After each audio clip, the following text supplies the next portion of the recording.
अरे सावन में खइलू मछरिया हो, बनलू पाप के गेठरिया।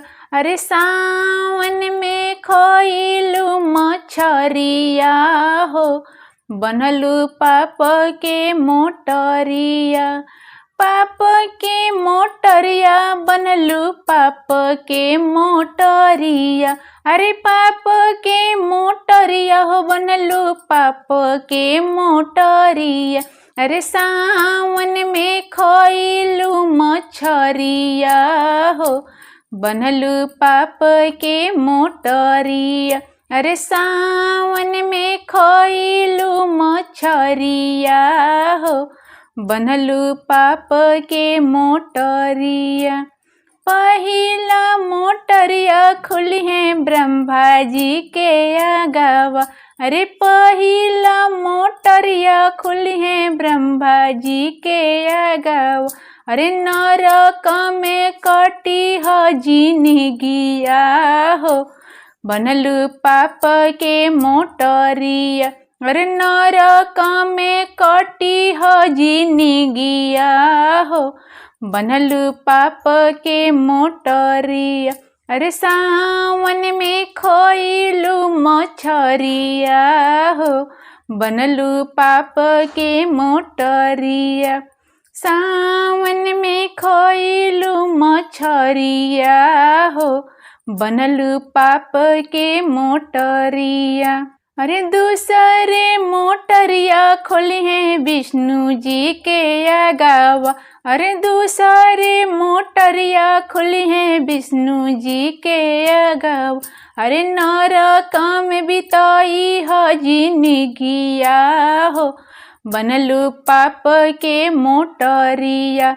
नरक में कटी हो जिंदगिया हो, बनलू पाप के मोटरिया। अरे सावन में खइलू मछरिया हो, बनलू पाप के मोटरिया।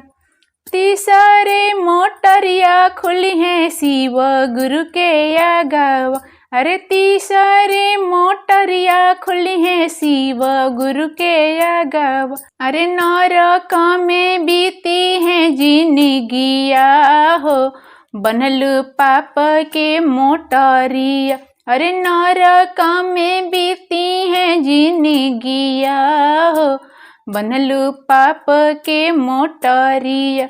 अरे सावन में खइलू मछरिया हो, बनलू पाप के मोटरिया। सावन में खइलू मछरिया हो, बनलू पाप के मोटरिया। पहिला में दया मंगिहा, दूसरे में चाराचा। अरे पहिला में दया मंगिहा, दूसरे में चाराचा। अरे तीसरे में नमः शिवाय प्रणाम वाहो, बनलू पाप के मोटरिया। तीसरे में नमः शिवाय प्रणाम वाहो, बनलू पाप के मोटरिया। शिव गुरु करी है रहम वाहो, बनलू पाप के मोटरिया। सावन में खइलू मछरिया हो, बनलू पाप के मोटरिया। सावन में खइलू मछरिया हो, बनलू पाप के मोटरिया।